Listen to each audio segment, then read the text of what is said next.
નમસ્કાર, સ્વાગત છે આપનું મહામંથનમાં. હું છું આપની સાથે રાધા. તારીખ 26 મે આજનો દિવસ અને બે અલગ અલગ તસવીરો જેની દેશભરમાં ચર્ચા થઈ રહી છે.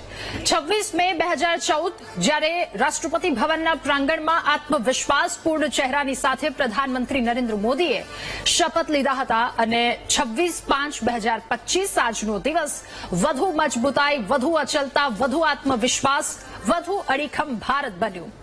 11 વર્ષ બાદ 26 મેનો આ દિવસ ગુજરાતમાં અને ગુજરાતમાં એમનું આગમન, લોકોનો પ્રેમ કેટલો વધ્યો છે, લોકોનો વિશ્વાસ કેટલો વધ્યો છે. 2014માં દેશની જનતાએ દેશના 15મા વડાપ્રધાનને એવો અલભ્ય મોકો આપ્યો. 2019માં દેશની જનતાએ પીએમ મોદીને વધુ એક મોટા મેન્ડેટની સાથે 5 વર્ષનું શાસન આપ્યું. અને 2022-23માં દેશની બદલાયેલી તસવીરો જોઈ દેશની જનતાએ ફરી એકવાર અદમ્ય વિશ્વાસ એમના પર મૂક્યો. 11 વર્ષની લાંબી સફર પૂર્ણ થઈ ગઈ છે અને આવી સ્થિતિમાં દેશમાં ડિજિટલ, આર્થિક, સંરક્ષણ, શૈક્ષણિક ક્ષેત્રોમાં ઘણા મહત્વપૂર્ણ ફેરફારો થયા. રામ મંદિર, સુપ્રીમ કોર્ટે 550 વર્ષ પછી પોતાનો ચુકાદો આપ્યો અને ત્યારે મોદી સરકારે રામ મંદિરના નિર્માણ તરફ ઝડપથી કાર્ય કર્યું. 22 જાન્યુઆરી 2024નો એ દિવસ રામલલ્લાને એમના ગર્ભગૃહમાં રાજ્યાભિષેક કરવામાં આવ્યો. કાશી વિશ્વનાથમાં એક કોરિડોર પણ બનાવવામાં આવ્યો. અનેક મહત્વના નિર્ણયો લેવામાં આવ્યા, જેમાં એક ટ્રિપલ તલાક કે જેની પણ ખૂબ વધારે ચર્ચા. હિંમતવાન પગલાની જો ચર્ચા કરવામાં આવે તો એમાં ટ્રિપલ તલાકનું નામ આવે છે. પ્રધાનમંત્રી મોદીના નેતૃત્વમાં કેન્દ્ર સરકારે મુસ્લિમ મહિલાઓને ટ્રિપલ તલાકની પીડામાંથી મુક્તિ અપાવી. જનધન યોજના, લાખો ગરીબ ખાતા ખોલવામાં આવ્યા, ગરીબ લોકોના ખાતા, અને આ યોજનાના કારણે લોકોએ બચત કરવાની આદત વિકસાવી. આયુષ્માન ભારત યોજના, પ્રધાનમંત્રી નરેન્દ્ર મોદીએ આયુષ્માન ભારત યોજના શરૂ કરી કરોડો ભારતીયોને મોટી રાહત આપી. જમ્મુ અને કાશ્મીરમાંથી કલમ 370 દૂર કરાવી. વિધાનસભાઓમાં મહિલાઓ માટે 33% અનામત. પ્રધાનમંત્રી નરેન્દ્ર મોદીએ દેશમાં સ્વચ્છતા માટે એક મોટું અભિયાન શરૂ કર્યું, જેને એમણે સ્વચ્છ ભારત અભિયાન નામ આપ્યું. 2014માં તેમણે શપથ લીધા અને ત્યારબાદ તેમણે આ અભિયાન શરૂ કરાવ્યું અને 2 ઓક્ટોબર 2014ના રોજ તેમણે આ શરૂઆત કરી હતી, જેમને જન આંદોલનનું નામ આપ્યું, જન આંદોલનનું સ્વરૂપ આપ્યું. ગંગા નદીનું પ્રદૂષણ જેને સમાપ્ત કરવા માટે, નદીને પુનર્જીવિત કરવા માટે મોદી સરકારે નમામિ ગંગે યોજના શરૂ કરી. વન રેન્ક વન પેન્શન, આ યોજનાને મંજૂરી આપી. ભૂતપૂર્વ સૈનિકો માટે મોટી રાહત આપી. પીએમ કિસાન સન્માન નિધિ, દર વર્ષે ખેડૂતોના બેંક ખાતામાં 6,000 રૂપિયા જમા કરવામાં આવે છે. કોવિડ-19 અને ત્યાર પછી આત્મનિર્ભરતાને વિકાસનો મંત્ર આપવામાં આવ્યો. સ્થાનિક ઉત્પાદન, એમએસએમઈને પ્રોત્સાહન મળ્યું. Express way, railway, airport, smart city, આ તમામ પ્રોજેક્ટમાં ઇન્ફ્રાસ્ટ્રક્ચરનો વિસ્તાર થયો. ભારતમાં દરરોજ સરેરાશ 37 કિલોમીટર હાઈવે બનાવવામાં આવ્યા. યુપીઆઈ, ડિજીલોકર, ડિજિટલ પેમેન્ટ જેવા પ્લેટફોર્મ સામાન્ય નાગરિકોના જીવનનો એક મહત્વનો ભાગ બની ગયો. જીએસટી, એક રાષ્ટ્ર એક કર, આ નીતિ હેઠળ અને આનાથી વ્યવસાય પ્રક્રિયા સરળ બની, કર પ્રણાલી પારદર્શક બની. અનેક મહત્વના કામો, નિર્ણયો લેવામાં આવ્યા છે. એક વાર નહીં પરંતુ 2 થી 3 વખત દેશની જનતાએ પ્રધાનમંત્રી નરેન્દ્ર મોદી અને તેમની સરકાર પર વિશ્વાસ મૂકી જ્યારે લાવ્યા છે. 11 વર્ષ પૂર્ણ થયા અને આજનો એ દિવસ, બે અલગ અલગ તસવીરો સૌ કોઈ જોઈ રહ્યા છે. ત્યારે સવાલ કે મોદી શાસનના 11 વર્ષ કેટલો બદલાયો દેશ? આતંકવાદ સામેની અત્યારની નીતિ પહેલા કરતા કેટલી અસરકારક છે? સવાલ એ પણ કે દેશમાં છેલ્લા 11 વર્ષમાં કયા કયા ક્ષેત્રમાં વિકાસની હરણફાળ ભરાઈ છે? મોદી સરકારનો દેશ માટે આગામી વર્ષનો હવે રોડમેપ શું છે તે સૌ કોઈની નજરે, સૌ કોઈનો સવાલ. અને છેલ્લા 11 વર્ષમાં વૈશ્વિક મંચ પર ભારતને જોવાનો દ્રષ્ટિકોણ કેટલો બદલાયો છે, એના પર કરીશું આજનું મહામંથન.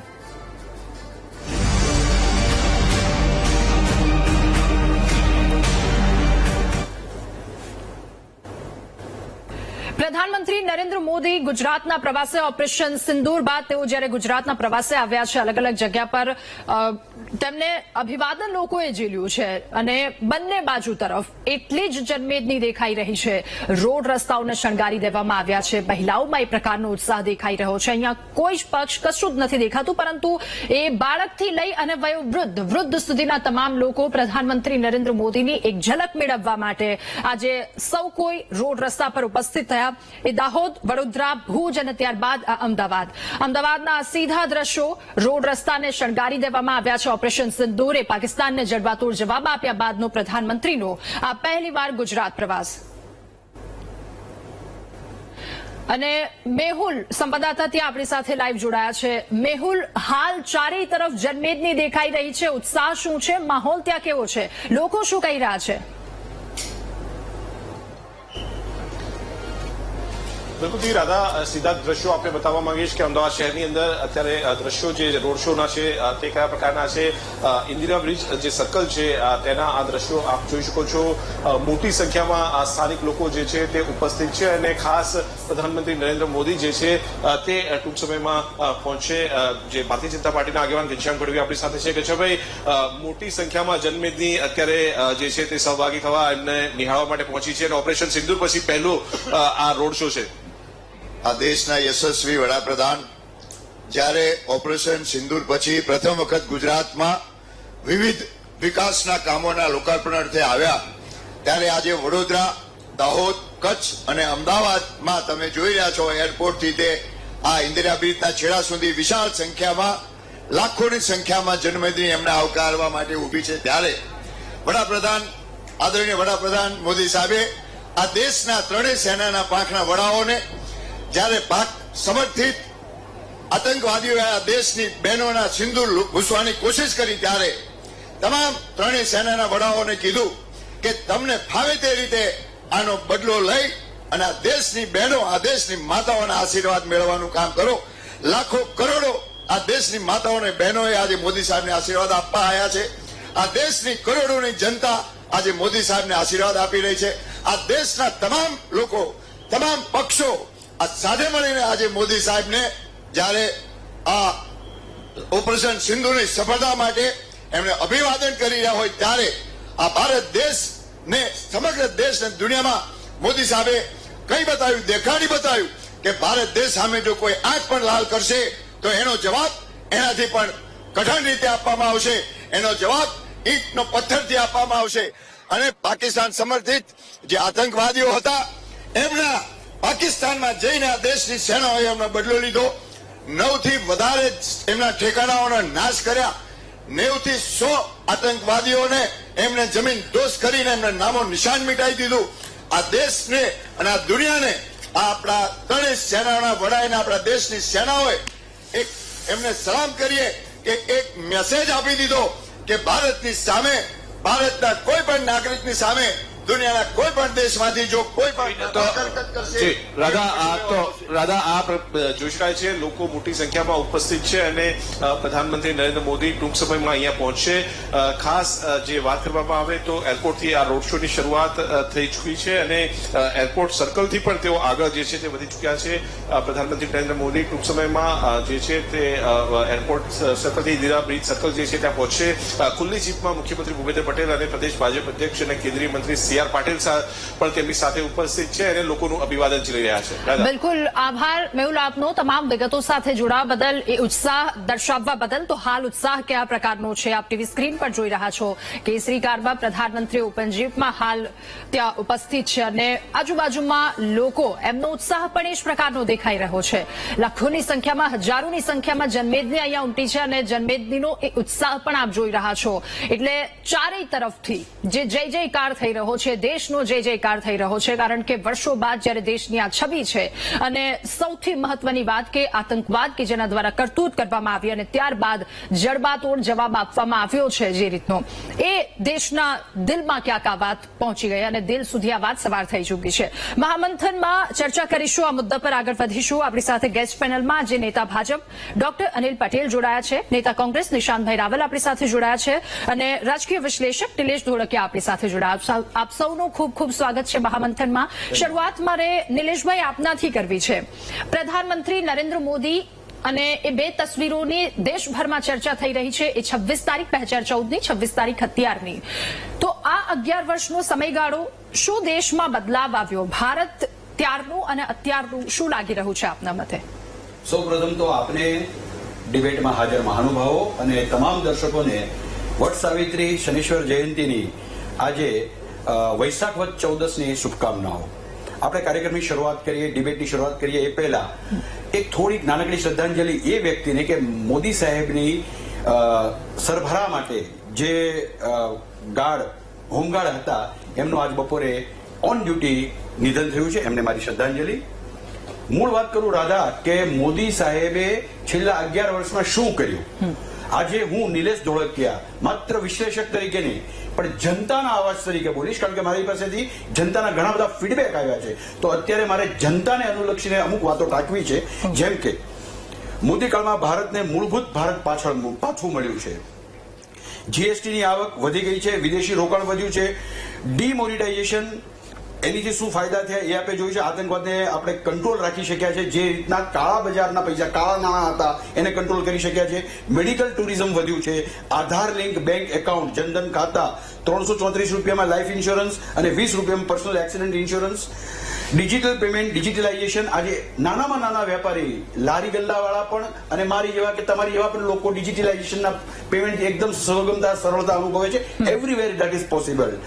પીએમ જય કાર્ડ, મા કાર્ડ, વિનામૂલ્ય રેશન, જીવાદોરી સમાન આપણી નર્મદા ડેમની સફળતા અને આજે છેવાડાના ગામ સુધી પણ એમણે પાણી પહોંચાડ્યા છે. હવે ઔદ્યોગિક ક્ષેત્રે વિશ્વ ફલકે આપણે હરણફાળ ભરી છે. અનિશ્ચિતતામાંથી દેશને આપણે ઘણા ઉપર લઈ આવ્યા છીએ. ભય અને ભ્રષ્ટાચાર વિના દેશ આગળ વધી રહ્યો છે. છેલ્લા 70 વર્ષની ઘરેડમાંથી દેશ બહાર આવ્યો છે. સ્ત્રી સશક્તિકરણ, સંરક્ષણ, સુરક્ષા સુદૃઢ બની છે. મેક ઇન ઇન્ડિયા દ્વારા આત્મનિર્ભરતા વધી છે. અર્થતંત્રને વેગવાન બનાવ્યું છે. આટલા વર્ષો બાદ પણ જો કે થોડોક આતંકવાદનો ઓછાયો રહ્યો છે, એને પણ ભૂસવા માટે અત્યારે જે સિંદૂર ઓપરેશન ચાલ્યું છે એ એક નાની સૂની વાત નથી. વિદેશ નીતિ બહુ જ સારી છે. મિશન ગંગા, નીતિ આયોગ, ચંદ્રયાન જેવી ઈસરોની ઉપલબ્ધિઓ, આપણા વૈજ્ઞાનિકો વિશ્વ કક્ષાએ કેટલા પાવરફુલ છે એ આપણે પ્રતિપાદિત કર્યું છે. એ સિવાય કલમ 370, બુરખાબંધ, વકફ જમીન, 3 તલાક, સ્વચ્છતા અભિયાન અને મૂળ મુદ્દો 2036માં આપણે ઓલિમ્પિક લઈને આવી રહ્યા છે. વિશ્વને ઓપન ચેલેન્જ આપી છે. જો કે આતંકવાદના સફાયા માટે લોકમત એવું પણ કહી રહ્યું છે કે હવે ઝીરો ટોલરન્સ સિવાય કોઈ અપવાદ કે કોઈ વિકલ્પ ન હોવો જોઈએ. જીડીપીની મારે વાત કરવી છે. એક સરસ મજાના નૈનેશ જાનીએ મને મેસેજ મોકલ્યો છે. એ તમને કહું કે એમણે જીડીપીનું એનાલિસિસ આપ્યું છે કે ભારતમાં 10મા રેન્ક હતો 2014માં, જ્યારે 2 ટ્રિલિયનનું જીડીપી હતું અને 2015માં 2.1 ટ્રિલિયન થયું. 9મા ક્રમે આપણે આવ્યા વિશ્વ ફલકમાં. 2016માં 7મા ફલકે આવીને 2.3 ટ્રિલિયન. 6ઠ્ઠા ક્રમ 2017માં મેળવ્યો 2.6 trillion GDP. That Modinomics takes Bharat forward. 2021માં 5મા નંબરે 2.9 ટ્રિલિયન આપણે પહોંચી ગયા અને 2025માં ચોથા ક્રમે 4.2 ટ્રિલિયન. હવે તો ગઈકાલે જ મેસેજ મળ્યા છે આપણે 3જા સ્થાને બિરાજ્યા છે. આ બધી જ વસ્તુ વિશ્વ લેવલે જે કઈ આપણા ભારત દેશ માટે, ઉદ્યોગો માટે જે કઈ ઇન્વેસ્ટમેન્ટ આવ્યા એની લોકો ભારત દેશ પ્રત્યે કેટલો વિદેશના લોકો પણ વિશ્વાસ છે એ દેખાડે છે. આ બધી 11 વર્ષની મોદી સાહેબની કે મોદી કાળની અથવા આપણે ભાજપ સરકારની સફળતા ગણીએ તો ઘણી બધી વસ્તુઓ છે, પણ ઘણાને પૂનમના ચાંદમાં પણ ડાઘ દેખાતો હોય છે.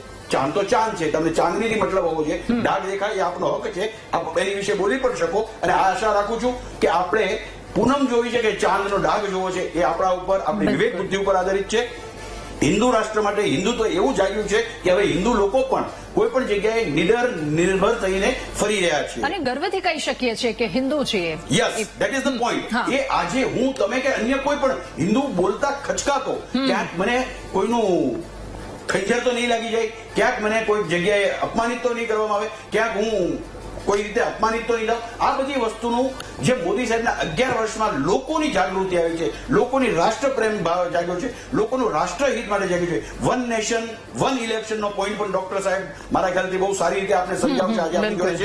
તો આ બધી વસ્તુમાં ટેક્સ પેમેન્ટ અને રિફંડની પ્રક્રિયા, ઇન્કમ ટેક્સની મારે ઓનલાઈન પેમેન્ટ કરવાનું છે, ઓનલાઈન ફોર્મ ભરવાનું છે, ઓનલાઈન રિફંડ આવે છે. એ જૂની પ્રક્રિયા જે ઇન્કમ ટેક્સના રિફંડ મેળવતા હતા એમને ખબર છે શું હતી અને આજે કેટલું ઈઝી થઈ ગયું.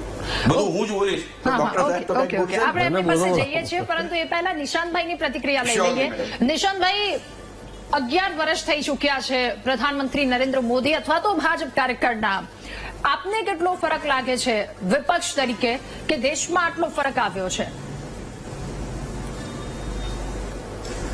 રાધા, સૌ પ્રથમ તો હું ખૂબ જ સ્પષ્ટ કહેવા માંગુ છું કે હું બ્રાહ્મણ છું અને હિન્દુ છું અને મને ગર્વ છે કે હું જે હિન્દુ પરિવારમાં અને બ્રાહ્મણ પરિવારમાં મારો જન્મ થયો છે, મને ગર્વ છે. એ ગર્વ 2013માં પણ હતો, એ ગર્વ મારા ફાધરને 1975માં પણ હતો અને એમના ફાધરને 1948-47માં પણ હતો. એટલે હિન્દુનું ગર્વ ક્યારેય કશું ગયું નથી અને હિન્દુ ક્યારેય ખતરામાં નથી આવ્યો. પણ હા, ભારતીય જનતા પાર્ટી શાસિત કેન્દ્ર સરકારમાં મોદીજીના શાસનમાં હિન્દુ ખતરામાં નથી આવ્યો, મુસ્લિમ ખતરામાં નથી આવ્યો, પણ ખેડૂતો ખતરામાં 100% આવી ગયા છે, ગરીબો ખતરામાં 100% આવી ગયા છે, મધ્યમ વર્ગ જે 22 કરોડ મધ્યમ વર્ગ ગરીબોમાં કન્વર્ટ થઈ ગયા એ લોકો ખતરામાં બિલકુલ આવી ગયા છે. સાથે સાથે હું એ પણ કહેવા માંગુ છું કે પ્રધાનમંત્રી મોદીજીએ પોતાના PR અને પોતાના ફેમ માટે ભુજ હોય, વડોદરા હોય, દાહોદ હોય, અમદાવાદ તરફે એક દિવસમાં એમને 4 રેડિયો કરી 4 રોડ શો કરી રહ્યા છે. તો એમને આ રોડ શોમાં જે રીતે પોતાના ફોટા મૂક્યા છે, પોતાનો ફોટો સેન્ટ્રિક કરીને પોતાના આર્મી ડ્રેસમાં ફોટા મૂક્યા છે, તો એમને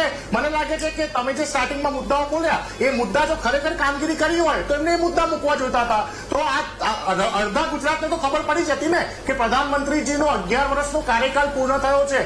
આજે તો પ્રધાનમંત્રીજી બોલ્યા સ્ટેજ ઉપરથી ત્યારે તો ગુજરાતની ને દેશની જનતાને ખબર પડી કે પ્રધાનમંત્રીજીના આજે એક્યુરેટલી 11 વર્ષ પૂર્ણ થયા છે. કારણ કે પ્રધાનમંત્રીજીનો જે 2014માં જનાદેશ હતો એ તો 2019 અને 2024 આવતા કેટલો ઓછો થઈ ગયો એ તમે જાણો છો ને હું પણ જાણું છું. રહ્યો સવાલ જે કયા કામો નથી થયા, તો મારી પાસે બહુ મોટું ચોડું લિસ્ટ છે, પણ હું શોર્ટમાં તમને કહેવા માંગુ છું કે સૌથી પહેલા આપણને કહેવામાં આવ્યું હતું કે 15 લાખ રૂપિયા એકાઉન્ટમાં આવશે, આવ્યા નથી આવ્યા. દર વર્ષે 2 કરોડ નોકરીઓ મળશે, 11 વર્ષ મલ્ટીપ્લાય 2 કરોડ 22 કરોડ યુવાનોને નોકરીઓ મળી નથી મળી. માં ગંગેની કસમ ખાઈને કીધું હતું કે માં ગંગેને હું સાફ કરીને બતાવીશ. શું ગંગા નદી સાફ થઈ? નથી થઈ. સાથે સાથે જો કે એમને કહ્યું હતું ખેડૂતોનું જે દેવું છે એ માફ કરીશું. એક પણ વખત એનડીએ સરકારમાં અને હવે પછીની નીતિશ નાયડુ અલાયન્સ ડિપેન્ડન્ટ સરકારમાં એક પણ વખત ખેડૂતોનું દેવું માફી નથી થયું. બલકે એનસીઆરબીના આંકડા પ્રમાણે ખેડૂતોનું આત્મહત્યા કરવાનો જે સ્તર છે એ દિવસે દિવસે વધી ગયો છે. સાથે સાથે તમે જો કે મહિલા સુરક્ષાની વાત કરી હતી, છેલ્લા 3-4 વર્ષમાં કેટલા ભારતીય જનતા પાર્ટીના રાષ્ટ્રીયથી લઈને પ્રદેશના નેતાઓ અને મંત્રીઓ મહિલાઓ પર થતા ઉત્પીડનમાં સામેલ થયા? કોણે કેટલાને સજા થઈ? નથી થઈ. એ તો છોડો, આપણા દેશના ગર્વ એવા મહિલા કર્નલ કુરેશી, એમના સોફિયા કુરેશી માટે જે મધ્યપ્રદેશનો મંત્રી વિજય શાહ આટલું અભદ્ર ભાષામાં સ્ટેટમેન્ટ આપે છે એને આજ સુધી પ્રધાનમંત્રીજી બરખાસ્ત નથી કરી શક્યા. 11 વર્ષની એમની ઉપલબ્ધિ જ કહેવાય ને. તમે જો કે અમે તો યુપીએ તરીકે 2014માં 57 લાખ કરોડનું દેવું પ્રધાનમંત્રી શ્રી મોદીજીને સોંપીને ગયા હતા. અત્યારે જીડીપીની સામે દેવું થઈ ગયું છે 205 લાખ કરોડ.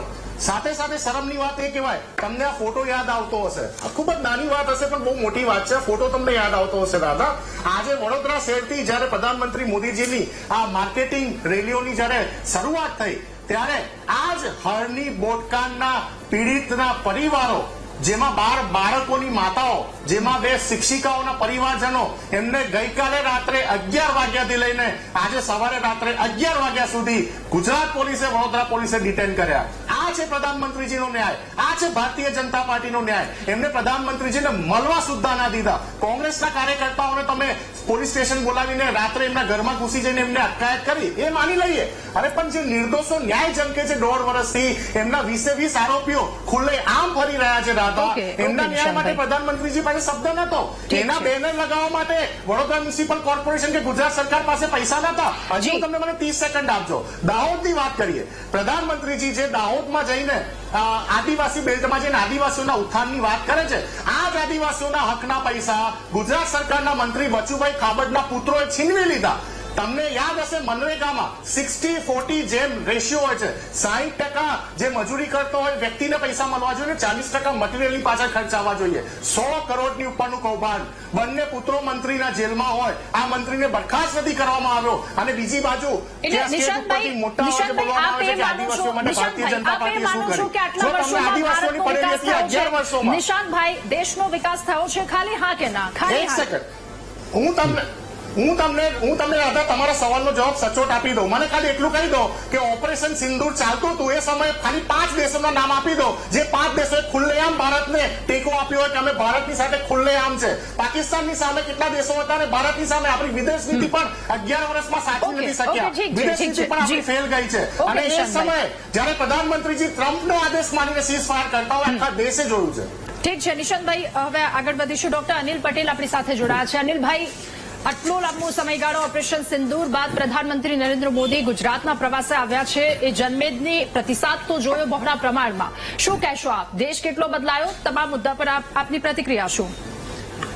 રાધાભાઈ કોંગ્રેસના પ્રવક્તાને સાંભળ્યા અને એમણે જુદા જુદા મુદ્દા એક બાયનોક્યુલર લઈને શોધવા અને જણાવવા માટે પ્રયત્ન કર્યા. આપણી આજની ચર્ચાનો મુદ્દો નરેન્દ્રભાઈ મોદીને આજે એક્ઝેક્ટ 11 વર્ષ પૂરા થયા વડાપ્રધાન તરીકે શપથવિધિ લીધા પછી. એટલે સ્વાભાવિક છે કે આપણે નરેન્દ્ર મોદીની એક પ્રાઇમ મિનિસ્ટર તરીકેની આખા દેશમાં એમની કામગીરી, એની વાતને, એનું મૂલ્યાંકનને, એનું એનાલિસિસ કરીએ છીએ. સૌ પ્રથમ તો કહીશ કે હું પાટીદારનો દીકરો નથી, હું ભારતીય છું. સૌ પ્રથમ ગ્રેટ. પછી ગુજરાતી છું અને પછી પાટીદારનો દીકરો છું. મારે બહુ સ્પષ્ટ રીતે કહેવું છે કે વિશ્વમાં ડેમોક્રેટિક દેશોમાં કદાચ ઇન્ડિયાનો જ એવો એક વિપક્ષ છે કે જેના રાષ્ટ્રીય નેતાઓને પોલિટિકલ કેટરેક્ટ થયેલું છે અને એ પોલિટિકલ કેટરેક્ટના કારણે એમને એક વિશાળ, જેને બ્રોડ સ્પેક્ટ્રમ કહેવાય, એના સંદર્ભમાં જે જોવાનું હોય ક્યારે કશું દેખાતું જ નથી. કોઈ એક વિષયના સંદર્ભમાં પણ એમને જે જોવું હોય એ જ દેખાય છે. નંબર 1. નંબર 2, એમને એક પ્રકારનો ઓબ્સેશનનો રોગ છે. તમે રાફેલનો કેસ હોય કે કોઈ પણ કેસ હોય જેમાં એના ટેકનિકલ પુરાવા હોય, એના લીગલ પુરાવા હોય, સુપ્રીમ કોર્ટ જજમેન્ટ પણ આપી દે, પરંતુ એ નેતાઓ જે ઓબ્સેશનથી પીડાય છે, એક પ્રકારનો એક માનસિક રોગ છે કે જેમાં એને ખબર હોય કે આ હું જે બોલી રહ્યો છું ખોટું છે, પ્રજા હું જે બોલી રહ્યો છું એને સ્વીકારતી નથી. એના લોકશાહીમાં અનેક ઉદાહરણો અનેક વખતે આપણે રાજ્યોમાં, કેન્દ્રમાં, સ્થાનિક સ્વરાજ્યમાં અનેક વખતે જોયા છે. આજે પણ એનું એક મોટું ઉદાહરણ આજે નરેન્દ્રભાઈના 3 જગ્યાએ જે કાર્યક્રમ હતા એ લોકાર્પણ ખાતમુહૂર્તના કાર્યક્રમ છે. આ નરેન્દ્રભાઈએ જે કહ્યું એ કર્યું છે. તમે જુઓ કે જ્યારે નિલેશભાઈએ ઘણા બધા 1, 2, 3, 4, 5 મુદ્દા ગણાયા, પણ હું જો એનું બ્રોડ એનાલિસિસ કરું તો મોદીનોમિક્સ અને મોદી સ્ટ્રેટેજી. તો વોટ ઇઝ મોદીનોમિક્સ? નરેન્દ્રભાઈનું મોદીનોમિક્સ એટલે જેણે દેશમાં આર્થિક રીતે, સામાજિક રીતે, રાજનૈતિક રીતે અને નૈતિક રીતે પણ દેશમાં પરિવર્તનનો પ્રયાસ કર્યો. અને જે 70 વર્ષની જે પરિસ્થિતિ ઉપર હું અત્યારે ચર્ચા કરવા નહીં જાઉં, પરંતુ આ પ્રયાસોમાં હજુ પણ એ પ્રોસેસ સતત ચાલુ છે. એ યાત્રા હજુ પણ આગળ વધતી જાય છે. નરેન્દ્રભાઈ એવા પહેલા પ્રધાનમંત્રી છે અને ગુજરાતના મુખ્યમંત્રી હતા કે જેમણે દરેક વખતે પોતાના રિપોર્ટ કાર્ડની એક સંસ્કૃતિ ચાલુ કરી. અને એટલા જ માટે આખા દેશમાં હવે દરેક ચૂંટાયેલા મુખ્યમંત્રી, પ્રધાનમંત્રી, આ બધા લોકોએ રિપોર્ટ કાર્ડ જનતાની સમક્ષ લઈ જવું પડે છે. બાકી એક જમાનો હતો, હું તો છેલ્લા 45-50 વર્ષથી રાજનીતિમાં છું રાધા, એક જમાનો હતો લોકો જ્ઞાતિ, જાતિ, ધર્મ, ભાવનાઓ ઉશ્કેરીને એ પ્રમાણે એક પ્રકારે લોકો મત માંગતા હતા. આજે નરેન્દ્રભાઈના નેતૃત્વમાં રિપોર્ટ કાર્ડની સંસ્કૃતિ દેશમાં. મને યાદ છે કે 2014માં જયારે 26 મે એમણે શપથવિધિ લીધી પછી એમનું પહેલું વાક્ય હતું, એમણે હાથ પહોળા કરીને દેશની જનતાને ખાતરી આપી હતી કે મારી સરકાર ગામ, ગરીબ, ખેડૂત અને અંત્યોદય માટેની સરકાર હશે. નરેન્દ્રભાઈએ આ કામ કર્યું. સૌ પ્રથમ એમણે જુદા જુદા પ્રકારની જે લોક કલ્યાણની યોજના હોય એના ઉપર તબક્કાવાર યોજનાઓ ચાલુ કરી. તમે 2014 થી 2025 સુધીમાં લગભગ દર વર્ષે 1 થી 2 એવા વિશિષ્ટ કાર્યક્રમો લાવ્યા છે જેનો ઘણો બધો ઉલ્લેખ નિલેશભાઈએ કર્યો છે કે જેમાં એક સામાન્ય અને ગરીબ માણસના જીવનનું જરૂરિયાત, એટલે કે જે ગરીબ માટેનું ઇન્ફ્રાસ્ટ્રક્ચર ગણાય કે એને ઈડબ્લ્યુએસ નું આવાસ હોય, કે એને ટોયલેટ હોય, એને શુદ્ધ ચોખ્ખું પીવાનું પાણી એને મળે, તો ઇન્ફ્રાસ્ટ્રક્ચર ગરીબોનું માટેનું, દેશના આર્થિક વિકાસ માટેનું તંત્ર. આજે 2013-14માં હિન્દુસ્તાન વિશ્વની 11મી ઇકોનોમી હતી અને આ 11મી ઇકોનોમી 2004માં પણ હતી જયારે વાજપેયીજી આપીને ગયા હતા. ત્યારે જે પહેલા 2004 પહેલા જયારે વાજપેયીજીએ શાસન સંભાળ્યું ત્યારે એનો 17 કે 18મો નંબર હતો, એ 11 સુધી લઈ ગયા. આપણે ભગવાનનો આભાર માનીએ કે ભાઈ વિશ્વના નામાંકિત અર્થશાસ્ત્રી હતા છતાં પણ એ 11 પર સ્ટેડી રહ્યું. એને આભાર માનવો કે એને કટાક્ષ સમજવો, કારણ કે આપણે એ બધા કરોડોના ભ્રષ્ટાચારને બધું જોયું છે, એની વાત મારે નથી કરવી. જી. પરંતુ રાધા, જે રીતે નરેન્દ્રભાઈએ સૌનો સાથ, સૌનો વિકાસ, સૌનો પ્રયાસ ના દ્વારા એક સમતોલ વિકાસ દેશનો કર્યો. તમે નોર્થ ઇસ્ટમાં 70 વર્ષમાં નોર્થ ઇસ્ટની ચિંતા કેમ દેશના કોઈ પણ પ્રધાનમંત્રીને ના થઈ? તમે નોર્થ ઇસ્ટમાં હજુ હમણાં જ 3-4 દિવસ પહેલા એની ઇકોનોમિક કોન્ફરન્સ બી થઈ. તમે નરેન્દ્રભાઈએ 2014માં આવ્યા પછી નોર્થ ઇસ્ટમાં એમના કેન્દ્રીય મંડળના પ્રધાનમંત્રીઓએ દર મહિને 2 દિવસ ત્યાં રાત્રિ રોકાણ કરવાનું 7 રાજ્યોમાં. ત્યાં આગળ ઇન્ફ્રાસ્ટ્રક્ચરના વિકાસ, સામાજિક વિકાસ, આરોગ્યનો વિકાસ, જી. એના સંદર્ભમાં કામ થયું છે. આ બધું કઈ એમને થયું નથી. ઓકે અનિલભાઈ, મારે એ પણ દર્શાવવું છે કે બદલાવ ક્યાં આવ્યો છે. પ્રધાનમંત્રી નરેન્દ્ર મોદીએ આજે પાકિસ્તાનની જનતાને બહુ મોટો સંદેશ આપ્યો છે.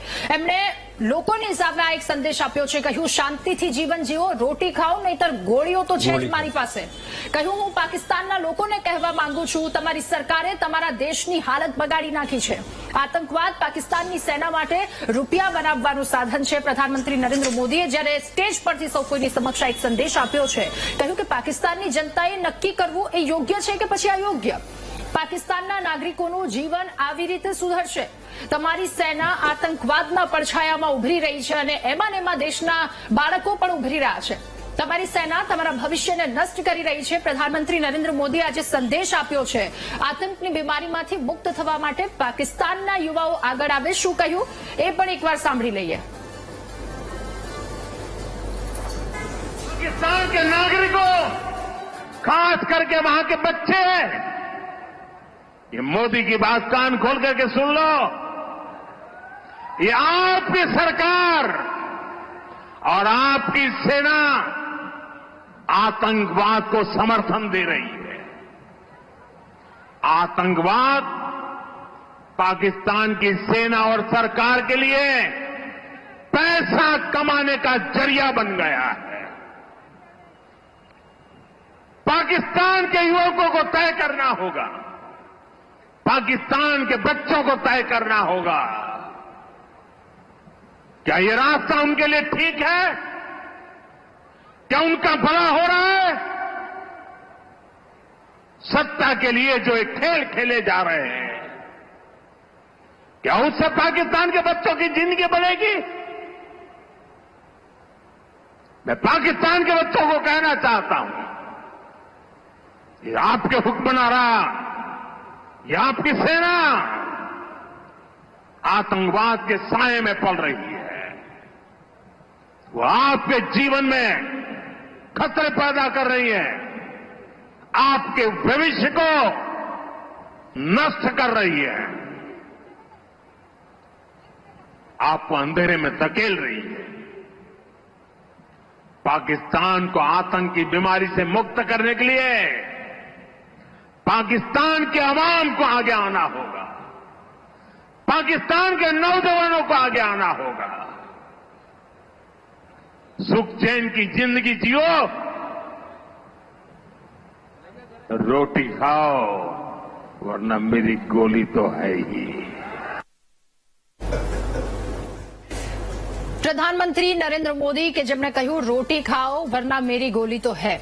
આ પાકિસ્તાનને એક સંદેશ આપવામાં આવ્યો છે અને કડક સંદેશ કહો કે કોઈ પણ રીતનો સંદેશ કહો, પરંતુ એ વાત ચોક્કસ છે કે જો જવાબ આ પ્રકારની કરતૂત કરવામાં આવશે તો પછી જવાબ જડબાતોડ આપવામાં આવશે. નિલેશભાઈ, ફરી એકવાર આપની પાસે, શું આમાં બદલાવ લાગી રહ્યો છે? ઉરી, પુલવામા કે પછી પહેલગામ, આ તમામ જગ્યા પર જ્યારે કાયર કરતૂત પાકિસ્તાને કરી છે તો એનો જડબાતોડ જવાબ મળ્યો છે. બિલકુલ સાચી વાત છે રાજા આપની. અને કંઈક પ્રોટોકોલ હોય છે નેશનલ લેવલે, ઇન્ટરનેશનલ લેવલે, યુદ્ધ બાબતે, જે દરેક વસ્તુ આપણને સરકાર કે સુરક્ષા તંત્ર કે એ જરૂરી નથી અને કહે તો એ લીક થયા વગર રહેતું નથી. એ સૌને ખબર છે કે જે કોઈ યુટ્યુબર પકડાણા કે જે કોઈ જે કહેવાતા બ્લોગર હોય હા. કે પછી દેશ વિરોધી તત્વો હોય, હા. સ્લીપર સેલ હોય, કોઈએ વાત કરી કે 5 દેશોના એવા નામ આપો કે જેને ભારતને સમર્થન કર્યું. હું તો એમ કહું છું કે 5 દેશોને આપણે ક્યાં પૂછવા જવું? ભારતમાં કેટલા ગદ્દારો છે ભારતને સમર્થન નથી આપતા, ભારતની સરકારને સમર્થન નથી આપતા, ભારતની સેનાને સમર્થન નથી આપતા. તો આપણે દૂર જવાની જરૂર નથી. પહેલા તો મારે મારું ઘર જોવું જોઈએ, પછી મારે બાજુવાળાને પૂછવું પડે કે તમે કેમ મને સપોર્ટ નથી આપતા. અહીં વાત રહી છે વિકાસની. નો ડાઉટ જે કામ કરશે એની ભૂલ થાય, ઘણી બધી ભૂલો છે, અહીં કોઈને આપણે છાવરવા નથી. પણ અત્યારે તમે વાતને વિષય લીધો છે 11 વર્ષની યાત્રા. તો 11 વર્ષની યાત્રામાં પહેલા તો આપણે એ કહીએ કે શું શું બન્યું, શું થઈ શક્યું હતું અને કેમ ન થયું. બીજું ખેલદિલી એવી પણ હોવી જોઈએ કે હિન્દુ તરીકે કોઈ બોલ્યું છે કે મારું ગર્વ ઘટ્યું નથી. હું તો કહીશ ભાઈ ગર્વ ઘટ્યું નથી, ઇનફેક્ટ ગર્વ વધ્યું છે. નેશનલ લેવલે નહીં, આંતરરાષ્ટ્રીય ફલકે એ આપણે સ્વીકારવું છે. છતાંય કોઈ ન માને તો એમની વિચારધારા એમને મુબારક, બધાને પોતાના મંતવ્ય આપવાની છૂટ છે. અને અહીં હું વાત કરીશ એક કોમન મેન તરીકે. આજે મેં અહીંયા વિશ્લેષક તરીકે વાત કરી, પણ મેં ઘણા બધા કોમન મેન પાસેથી જે એમના ફીડબેક મળ્યા છે એમને શું કહેવું છે ભારત દેશના જે અત્યારના સરકારના 11 વર્ષ માટે. Let us not debate on Modi. આપણે ભારત દેશના 11 વર્ષની વાત કરીએ. કદાચ કોઈને મોદીથી એલર્જી હોય તો આપણે એ બાબતને એક બાજુ લઈ લઈએ, મિસ્ટર મોદીની વાત ન કરીએ, ભારતની સરકારની વાત કરીએ, કોઈ પોલિટિકલ પાર્ટીની પણ વાત ન કરીએ. તો ભારતની પોલિટિકલ પાર્ટી સિવાયની વાત કરીએ તો જે ભારત દેશમાં જે અત્યારે વિકાસ થયો છે એ મને તમને સૌને ખબર છે. 11 વર્ષ પહેલા મારી પાસે મોબાઈલ, ડિજિટલાઇઝેશન કે એ વસ્તુ હતી એની કરતા અત્યારે કેટલી સુધર બની છે. મારું પેમેન્ટ, મારું રિફંડ, મારું બેન્કિંગ, મારું ડિજિટલ પેમેન્ટ કેટલું બધું સુધર બન્યું છે. નો ડાઉટ ગ્રેજ્યુઅલ પ્રોસેસમાં બધી વસ્તુ શક્ય બને છે, પણ અહીં વાત આપણે વિકાસની કરવી છે. અને જે વાત વિકાસની કરતું હોય ને તો વિકાસમાં અવરોધ આવે. જ્યારે રોડ બનાવવા પડતા હોય ને તો કદાચ રસ્તામાં આવતા ઝાડ ઉખેડવા પડે. એની માટે હું એવું નથી કહેતો કે ઝાડ ઉખેડવા જ જોઈએ. એ દર્દ છે, દિલમાં દર્દ છે કે ભાઈ આપણે હરિયાળી થોડી ઘણી નાખીએ છીએ, પણ એક ઝાડની પાછળ મોટો રસ્તો બનતો હોય તો એ કેટલા હજારો લોકોને કઈ રીતે ફાયદો થાય છે એ પણ વિચારવું પડે. અને સાયમલ્ટેનિયસલી સરકારની કે જે તે વ્યક્તિની કે જે તે સંસ્થાની પણ ફરજ બને કે તમે જ્યારે ઝાડ કાપવું છે તેની સામે બીજા વૈકલ્પિક ઝાડ વાવો. એ ફરજ છે, નો ડાઉટ અબાઉટ ઇટ. એ બાબતે હું કોઈને કોઈ મિથ્યા પણ અહીંયા કોઈનું ફેવર નહીં કરું, પણ હકીકત એ છે કે જેમ બાળક મોટું થાય છે એમ એ પેલા બાળોતિયું પહેરતું હોય, પછી હાફ પેન્ટ પહેરતું હોય, પછી પેન્ટ પહેરતું હોય, અને પછી રીતે ઓફિશિયલ જે એનો કોડ હોય છે, ડ્રેસ કોડ, એ કરતું હોય છે. ધેટ ડઝન્ટ મીન કે બાળક હતું એટલે આવું થાય અને મોટા થયા એટલે એને બરમુડો ન પહેરાય. જ્યાં જે શોભતું હોય એ રીતે બધું કરવામાં આવ્યું છે. પણ હા, વિકાસની આડે વાત રોડા નાખવાની કોઈની પણ વાત હોઈ શકે. હું પણ સ્પીડમાં જતો હોય ને કોઈને ન ગમતું હોય તો ડેફિનેટલી મારી આગળ કોઈનું વાહન આવી શકે છે, અથવા મારે પણ વિચારવું છે કે આ વાહન આગળ આવવાનું છે તો એની માટે પણ મારી પાસે રસ્તો કે જવાબ કે વિકલ્પ હોવો ઘટે. ઓકે, ખેલદિલીની વાત છે.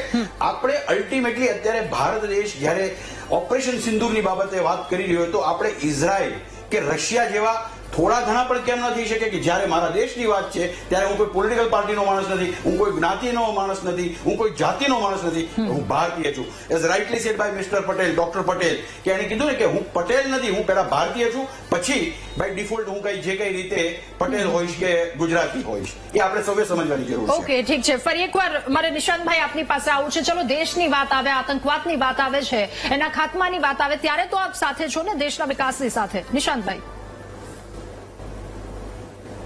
જો બિલકુલ રાધા, હું ફરી એક વાત ખૂબ જ સ્પષ્ટતાથી કહી દઉં છું કે મારો મુખોટો ભારતીય જનતા પાર્ટીની જેમ બે મુખોટા નથી. સભામાં કંઈક અલગ બોલવાનું ને વીટીવીની ડિબેટમાં કંઈક અલગ બોલવાનું. સ્પષ્ટ વિચારધારા અને સ્પષ્ટ પાર્ટીની એક આઈડિયોલોજીને લઈને આવું છું.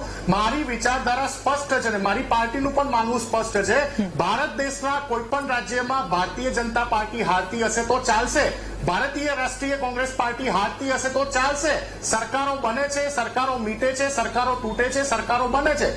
સાથે ભારત દેશ વિશ્વના કોઈ પણ પટલ ઉપર હારવો ના જોઈએ. પછી એ યુનાઇટેડ નેશન્સની વાત આવતી હોય, આપણા દુશ્મન દેશોની વાત આવતી હોય, કે પાકિસ્તાનની વાત આવતી હોય, કે અમેરિકાની વાત આવતી હોય, ભારત દેશ ઉપર જ્યારે પણ વિદેશી તાકાતો કોઈ પણ પ્રકારનો હુમલો કરે છે, પછી એ સાયબર હુમલા હોય કે રિયાલિટીમાં આતંકી હુમલા હોય કે એમની આર્મીના હુમલા હોય, વિરોધ પક્ષ, ભારત દેશનો ઇતિહાસ રહ્યો છે, વિરોધ પક્ષ એક સુરે જે પણ કોઈ પાર્ટીની ભારતીય સરકારો છે એની સાથે ખડે પગે ઉભું રહ્યું છે. અને એ જ રાહુલ ગાંધીજી અને અમારા ખડગે સાહેબે ખૂબ જ સ્પષ્ટ જ્યારે ઓપરેશન સિંદૂર ચાલુ થયું હતું ત્યારે સ્પષ્ટતા કરી હતી કે અમે ભારત સરકાર સાથે છે, ઉભા છે અને રહીશું. અને બલકે 22 તારીખે જ્યારે પહેલગામનો હુમલો થયો સૌથી પહેલા અમે જ હતા કે જેને ઓલ પાર્ટી મિટિંગ્સની માંગણી કરી હતી અને સંસદના સ્પેશિયલ સત્રની પણ માંગ કરી હતી. 7 તારીખ, 8 તારીખ, 9 તારીખ અને 10 તારીખ 3.5 દિવસ જે ઓપરેશન સિંદૂર ચાલ્યું એમાં અમારા કોઈ પણ નેતાએ, કોઈ પણ કાર્યકર્તાએ કોઈ પણ કન્ડિશન વગર ભારત સરકારને મજબૂતાઈથી સાથ આપ્યો છે. ભારતીય સેના વિશે પ્રાઉડ ફીલ કર્યું છે. અને અમારા સોશિયલ મીડિયાના અકાઉન્ટ ચેક કરી લો તમે, એક વિડીયો ને એક પોસ્ટ અમે એ મૂકી છે કે જેનાથી ભારતીય સેના કોઈ જગ્યા ઉપર એમના પરિવારજનો જોતા હોય તો મનોબળ વધે. બિલકુલ નિશાંતભાઈ, એ જ ગર્વની વાત છે. જ્યારે દેશની વાત આવે છે ત્યારે બધા જ પક્ષ વિપક્ષ ભૂલી જાય છે, એક સાથે આવીને સૌ કોઈ આવે છે, કારણ કે વાત દેશની છે. અનિલભાઈ, જ્યારે દેશની વાત આવે ત્યારે હવે છેલ્લા ઘણા સમયથી સેનાને છૂટો દોર આપી દેવામાં આવ્યો છે, એના વિશે આપ શું કહેશો? જો રાધા, આમાં 2-3 વિષયોની ચર્ચા થઈ. એક વિષય છે ડિફેન્સ નીતિ દેશની અને બીજી છે વિદેશ નીતિ. મને યાદ છે કે પ્રધાનમંત્રી આદરણીય રાજીવ ગાંધીજી જયારે હતા ત્યારે એમણે જાહેરમાં અનેક પ્રવચનોમાં કહ્યું છે, ઉનકો ઉનકી નાની યાદ કરા દેગે. આ નાની શબ્દ દરેક છાપાઓમાં કદાચ નિલેશભાઈને યાદ હશે, હેડલાઇન બનતી હતી. હું રાજીવજીની વાત કરું છું, ઇન્દિરાજીની તો વાત કરું તો બહુ સમય જશે. એ રાજીવજીના કાર્યકાલથી શરૂ કરીને એક કારગિલ સિવાય 2014 સુધી ભારતની ડિફેન્સ નીતિ શું હતી? સાહેબ, આ નરેન્દ્ર મોદી છે કે 2014 પછી પાકિસ્તાનને એની ભાષામાં જવાબ આપ્યો. એ ઉરી પછીનો એટેક હોય, સર્જિકલ સ્ટ્રાઇક હોય કે એર સ્ટ્રાઇક હોય કે સિંદૂર પછીની સ્ટ્રાઇક હોય. તમે જુઓ, વિપક્ષનું એમાં ખાસ કરીને 1-2 વિપક્ષનું જે ઇમેચ્યોર બિહેવિયર 22 એપ્રિલના આ કમનસીબ પહેલગામના બનાવ પછી એ કોંગ્રેસના જ નેતાઓ હતા જે 6 તારીખની રાત પહેલા રાફેલનું રમકડું એને લીંબુ અને મરચું લટકાઈને મૂકે, નરેન્દ્રભાઈનો ઉપર ધડ ના હોય એને ટ્વીટ કરે ફોટા. એમનો એક કોંગ્રેસનો મહારાષ્ટ્રનો એક નેતા વિજય કરી છે કે એલફેલ બોલે, આદરણીય ચીફ મિનિસ્ટર એમના કર્ણાટકના ક્રિટિસાઇઝ કરે. તો એક તરફ રાહુલ ગાંધીના ડાયરેક્શનમાં સર્વપક્ષીય બેઠકમાં અમે સરકારની જોડે છે, કારણ કે બાકીના બધા જ પક્ષો હતા, તો સરકારની જોડે છીએ તો સરકારના બધા નિર્ણયોમાં જોડે રહેવાનું હોય. પરંતુ રખેને, કારણ કે આ ઇતિહાસ છે અને બધા જૂના મોટા કર્નલોની બુકમાં પણ લખ્યું છે, જે તે સમયે પણ 26/11ના હુમલા પછી દેશની સેના આ જ રીતે તૈયાર હતી. દેશની સેનાની તાકાત તો વર્ષોથી આ છે. પછી એ નહેરુજી વખતે ચાઇનાનું યુદ્ધ હોય કે બાંગ્લાદેશ વખતનું હોય કે કોઈ પણ હોય, 65નું હોય, પરંતુ એ વખતે એમ હતું કે જો સેના યુદ્ધ કરે અને રાષ્ટ્રવાદ ઉભો થાય તો ભારતીય જનતા પાર્ટીનો ફાયદો થશે. જ્યારે છેલ્લી વાત, જ્યારે કોઈ પોલિટિકલ પાર્ટી એ દરેક બાબતોને, દેશની બાબતોને પણ રાજનીતિક દ્રષ્ટિથી મૂલ્યાંકન કરે ત્યારે શું દશા થાય છે એ આપણે છેલ્લા 11 વર્ષમાં જે રીતે એક રાષ્ટ્રીય પોલિટિકલ પાર્ટીનું ડિટોરિએશન થયું છે એનું મુખ્ય કારણ જ આ છે. ઓકે નિશાંતભાઈ, ખૂબ જ ટૂંકમાં મારે એક બીજા મુદ્દા પર પણ આગળ વધવું છે. નિશાંતભાઈ. રાધા, તમે દેશનો સવાલ પૂછ્યો. મને આશા હતી કે મારા મિત્ર અનિલભાઈ દેશની ચર્ચા કરશે, રાજકીય મુદ્દો નહીં બનાવે. પણ જો એમને રાજકીય એંગલ આપી દીધો તો હું 30 સેકન્ડમાં જવાબ આપી દઉં. ભાઈ, 26/11ના હુમલા વખતે 10માંથી 9 આતંકવાદીઓને અમે સ્પોટ ઉપર મારી નાખ્યા હતા અને એકને પકડીને ફાંસીએ ચડાયો હતો. પહેલગામના જે રિયલ આતંકવાદીઓ આતંકીઓ એ હજી પણ ખુલ્લેઆમ ફરે છે.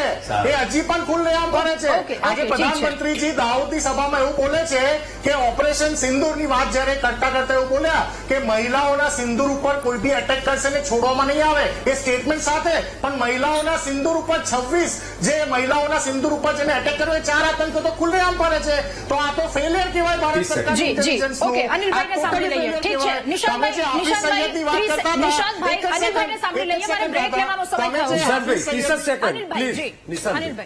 નિશાંતભાઈએ કોંગ્રેસના પ્રવક્તા તરીકે જે એમણે વિચાર્યું કહ્યું, પરંતુ 26/11ના હુમલા પછી જે રીતે પાકિસ્તાનને જબરજસ્ત જવાબ આપવાનો હતો ઓપરેશન સિંદૂર જેવો, એના બદલે ડોઝિયરો આપ્યા, યુએનમાં જઈને બધે વિશ્વમાં જઈને ડોઝિયર આપ્યા. આમાં ખરેખર કડક જવાબ આપવાનો હતો. એ 26/11 હુમલા પહેલા બાટલા હાઉસ એન્કાઉન્ટર થયું તો આદરણીય સોનિયાજી અડધી રાતે રડી પડ્યા હતા. તો જે પ્રકારે કડકાઈથી જવાબ, કારણ કે એમાં રાજનીતિ દેખાતી હતી. નિશાંતભાઈ એમની રીતે કોંગ્રેસની રીતે મૂલ્યાંકન કરે એ જુદો છે. ઓકે ઠીક છે, મારે બ્રેક લેવાનો હવે ખાલી મને એક બનાવ બતાવો કે કોંગ્રેસના શાસનમાં જવાબ આપ્યો હોય પાકિસ્તાનને. અમે શક્તિમાન ટ્રમ્પના દબાવમાં આવીને સીઝ ફાયર કરવા વાળા લોકો નથી. હવે ડિપ્લોમસીની અને જો વિદેશ નીતિની ખબર ના હોય તો હું અહીંયા તમને સમજાઈ શકું એમ નથી. રાહુલજીને તો કોઈ સમજાઈ શકતું જ નથી વિદેશ નીતિ ભાઈ. અમારા પ્રધાનમંત્રી, એ તો વિદેશ નીતિની ચર્ચા યુએસએમાં જઈને નાની નાની કોલેજોમાં કરે છે. એટલે વિદેશ નીતિ શું છે એ ખરેખર તો વિદેશ મંત્રીને ખબર હોય. તમે કશું ચિંતા કર્યા વિના શશી થરૂરને પૂછો કે વિદેશ નીતિ શું કહેવાય. તમે સલમાન ખુરશીદને પૂછો વિદેશ નીતિ શું કહેવાય. નથી કરતા ભાઈ. ઓકે ઠીક છે. બોલ્યા કરો. નિશાંતભાઈ, અનિલભાઈ, મારે બ્રેક લેવાનો સમય થયો છે. તો વિશ્વ ફલક પર ભારતની શું નોંધ લેવાઈ રહી છે? આટલા વર્ષો બાદ ભારતની પરિસ્થિતિ શું, વિશ્વ ફલક પર કેવી રીતે જોવામાં આવી રહ્યો છે આપણા દેશને, એના પર ચર્ચા કરીશું. મહામંથનમાં હાલ રોકાઈ એક નાનકડા બ્રેક માટે. Welcome back. પ્રધાનમંત્રી નરેન્દ્ર મોદી શાસનના 11 વર્ષ, દેશ કેટલો બદલાયો એના પર ચર્ચા કરી રહ્યા છે અને હવે ડિબેટમાં આગળ વધીશું. નિલેશભાઈ, ફરી એકવાર આપની પાસે હવે એ જાણવું સમજવું છે આપની પાસેથી કે આટલા વર્ષોમાં વિશ્વ ફલકે દેશની કેવી રીતે નોંધ લીધી છે, આ બીજા દેશો કે જેમના દ્વારા કેવી રીતે ભારતને નોંધ લેવામાં આવી છે. એક જ ઉદાહરણ, કોઈ એક દેશમાં આપણે નામ નથી લેતા, અમુક લોકોને દેશમાંથી નીકળવું પડ્યું તો ભારતના તિરંગા લઈને નીકળ્યા હતા. જે તે લોકો ભારતના તિરંગાના હેઠે એના ઉપર તોપમારો ન થયો, ગોળીબાર ન થયો. That itself shows the power of India, power of Indian flag. ભારતના તિરંગાની શક્તિ. આપણે દેશનું નામ નથી લેતા, કમ્યુનિટીનું નામ નથી લેતા. It is between the line, everybody knows that. પણ અહીં મેં આજે કીધું એ પ્રમાણે આજે નિલેશ ધોળકિયા રાજકીય વિશ્લેષક કે પોતાની વાત રજૂ કરવાને બદલે લોકો જનમાનસ 11 વર્ષ માટે શું સમજે છે, ફરી એકવાર આપની પરમિશનથી લોકોનો જે કહેવાનો ટોન છે કે લોકોની જે કહેવાની લાગણી, જે ભાવના જે આપણે વ્યક્ત કરું. અમદાવાદથી મારા મિત્ર મનીષ શાહ કહે છે, મોદી સાહેબ ભારતીય સંસ્કૃતિના મૂલ્યોને વરેલા છે. તેઓશ્રીનું જીવન ભારત માટે સમર્પિત છે. એમના પ્રત્યેક વાત, વિચાર કે કાર્યમાં ભારતીય સંસ્કૃતિના મૂલ્યોનું આચરણ સહિતનું વર્તન દેખાઈ રહ્યું છે. વર્તમાન સમયમાં લોકોની માનસિકતા જીવો અને જીવવા દો એ તો છે જ, પણ કર્મોનું ફળ કોઈને કોઈ માધ્યમે કોઈ પણ સ્વરૂપે આપણે ભોગવવું જ પડતું હોય છે. એવી પાક્કી સમજ જનમાનસમાં છે તો ખરી, પણ થોડા ઘણા અંશે નિજી સ્વાર્થ પણ લોકોના મનમાં છે, જે એના લીધે વસુધૈવ કુટુંબકમની ભાવના જે રીતે વિકસિત થવી જોઈએ એ થઈ નથી.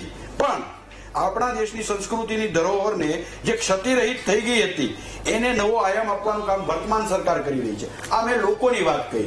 આપણે કોઈ પોલિટિકલ પાર્ટીને આમાં મિશ્રિત નથી કરવા. આજે 11 વર્ષની વાત થઈ. હવે કોઈએ એમ કહ્યું હતું કે લોકો મોદી સાહેબ ફલાણી જગ્યાએ રોડ શો કરે છે. એગ્રી, એ રોડ શો કરી રહ્યા છે. તો પેલી ભારત જોડો યાત્રા શું હતી, એ વોટ વોઝ ધેટ, એ મારે સમજવું છે.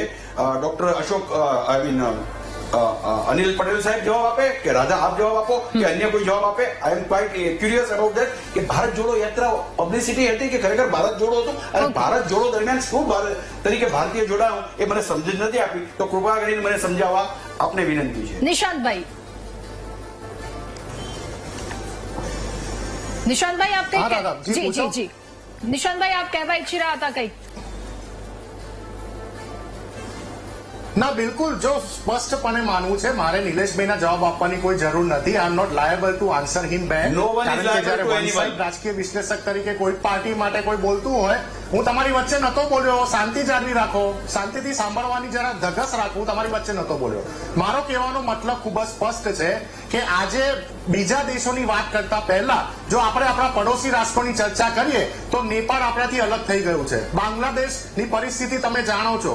અફઘાનિસ્તાન જે આપણું મિત્ર કહેવાતું હતું એક જમાનાનું, એ ચાઇનાના ઇકોનોમિકલ કોરિડોર સાથે જોડાઈ ગયું. અઠવાડિયા પહેલા એની તસવીરો આપણને જોવા મળી ગઈ. પાકિસ્તાન સૌથી મોટું આપણું દુશ્મન રાષ્ટ્ર. ચાઇના કઈ રીતે અરુણાચલ પ્રદેશ ઉપર નજર રાખીને બેઠું છે અને કઈ રીતે 4000 સ્ક્વેર કિલોમીટરનો આપણો એરિયા ઉપર કન્સ્ટ્રક્શન કરી રહ્યું છે આપણે સૌ જાણીએ છીએ. આ બાજુ ભૂટાનની હાલત જોઈ લો કે ધીરે ધીરે વળી ગયું છે ચાઇના તરફ. બર્માની હાલત તમે જોઈ લો. આપણા પડોશી સર્કલમાં ભારત દેશ તો મહાન છે, ભારત દેશની વિદેશ નીતિ હંમેશા મહાન રહી છે દેશના આઝાદીથી લઈને, પરંતુ ભારતીય જનતા પાર્ટીના 11 વર્ષના કાર્યકાળમાં હું ફરી એક વખત કહી દઉં છું કે પ્રધાનમંત્રીજી 11 વર્ષમાં 86 થી વધુ વિદેશ યાત્રાઓ કરી છે રાધા, 86 થી વધુ વિદેશ યાત્રાઓ. એટલું તો આપણે આશા રાખીએ ને કે 10 દેશો આપણા ઓપરેશન સિંધુના સમયે ખડે પગે આપણી જોડે ઉભા રહ્યા હોત કે તમારે જે જોઈતું એનો ઉલટાનું.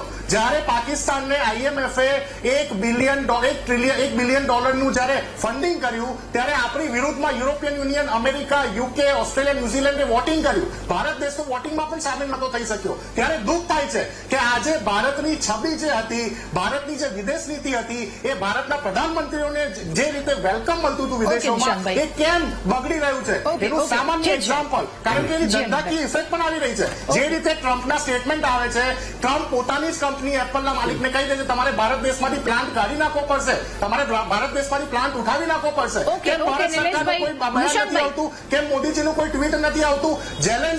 જેલેન્સ્કી જેવો નાની કન્ટ્રીનો રાષ્ટ્રપતિ જો ટ્રમ્પને મોઢા ઉપર જવાબ આપી શકતો હોય તો મોદીજી બોલેલા ને. જ્યારે મુખ્યમંત્રી હતા, ઓપોઝિશનમાં હતા, ત્યારે પ્રધાનમંત્રી કે પાકિસ્તાનને એની ભાષામાં જવાબ આપવો પડે. આપણે 100 કરોડની આબાદી છે, પ્રેશર ઇન્ટરનેશનલ લેવલ ઉપર આપણે ઉભું કરી શકીએ છીએ. તો કેમ પ્રેશર હેન્ડલ ના કર્યું અને સીઝફાયર કર્યું? જી નિલેશભાઈ ટૂંકમાં. રાજાજી, મોદીના રોડ શો સામે ભારત જોડો યાત્રા શું હતી એ પ્રશ્નનો જવાબ અનુત્તર રહ્યો છે.